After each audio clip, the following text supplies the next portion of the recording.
If it's about love,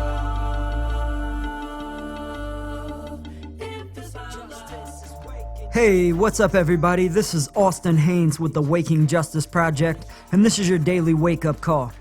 Here's what the Corporatocracy is up to today, November 19th, 2019. You can visit our website at wakingjustice.org for more details. Here are the headlines.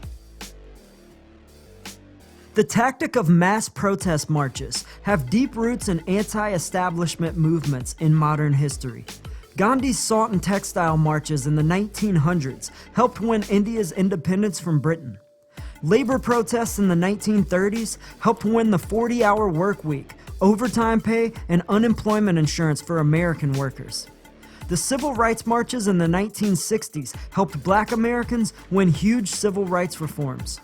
Given the big wins of these historic campaigns, we'd be wise to examine mass protest strategy against the epic challenges we now face today across all sectors of global justice.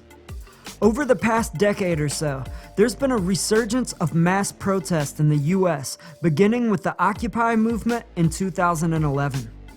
The Occupy protests were inspired by other mass protests in 2009 and 2010, including the Arab Spring movement in the Middle East and the anti-austerity movements in Ireland, Greece, and Spain.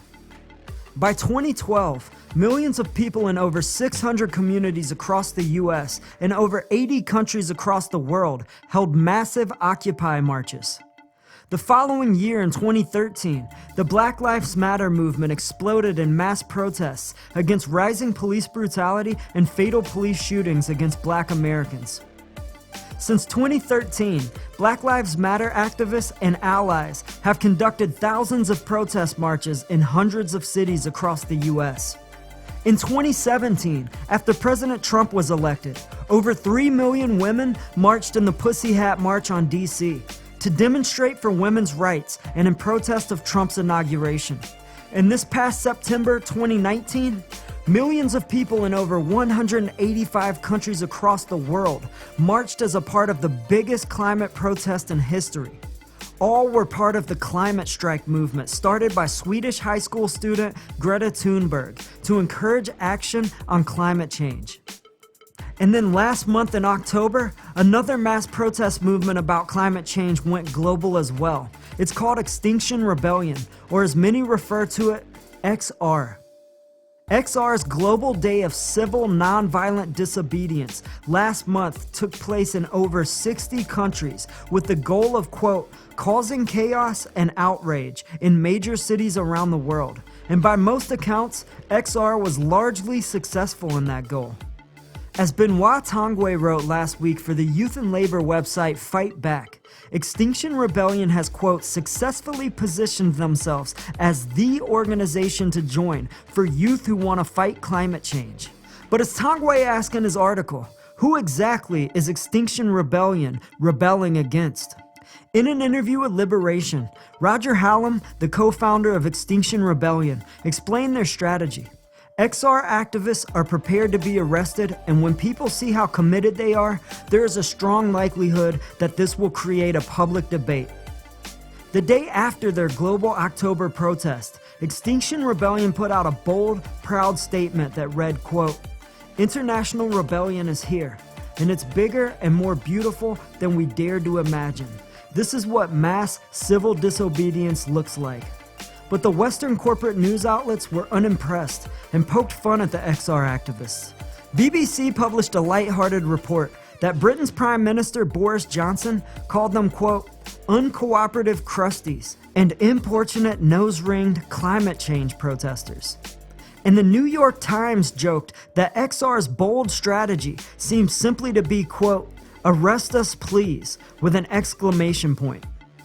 A month later, Extinction Rebellion published a sort of incredulous post asking, quote, governments, where is your plan?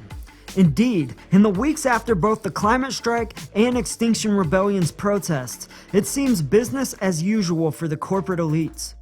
The corporatocracy remains undeterred. So what are all these activists getting wrong? These millions of Pussyhat protesters, Black Lives Matter, climate strike, and Extinction Rebellion activists. Collectively, these modern protesters are maybe double or even triple the numbers of Gandhi's protests in the 1900s, the workers' protests in the 1930s, and the civil rights protests in the 1960s. There is, of course, one huge strategic difference. The successful protest marches of the previous century were much less about marching and mostly all about economics. Gandhi's salt and textile marches were not simply marches, they were mass boycotts of Britain's salt and textile exports, which eventually crippled those industries. The workers in the 1930s weren't just marching and picketing. They were shutting down factories, causing massive lost profits for the big industrialists. And the civil rights marches weren't just marches. They were targeted bus boycotts and mass restaurant sit-ins that pushed racist business owners to the brink of bankruptcy. We now know with scientific certainty that despite all the political theater, the US is not a representative democracy. The US is a corporate plutocracy, and the only real power that the working class has in such a plutocracy is mass organized boycott. Mass organized boycott is the only rational strategy forward. We're not saying don't vote and don't protest. As Pulitzer Prize winning journalist Chris Hedges says, protests can be the beginning of political consciousness, but protests can also be empty political theater. So we're saying we must combine our voting and protests with strategic mass organized boycott, just like the great revolutions before us have done. And won. If you want to learn how all of us in the work of global justice can join together in strategic boycott and force this corporatocracy to the people's bargaining table, to end all this injustice and corruption, and to help save our planet, you can check out our About page and listen to our first podcast. And if you want to get involved, please fill out the contact form at the top right of the home page. Or you can email us at info@wakingjustice.org. We'd love to hear from you. We're running out of time, y'all. Join us. Peace. You must be involved in the struggle for freedom and justice. If it's about love,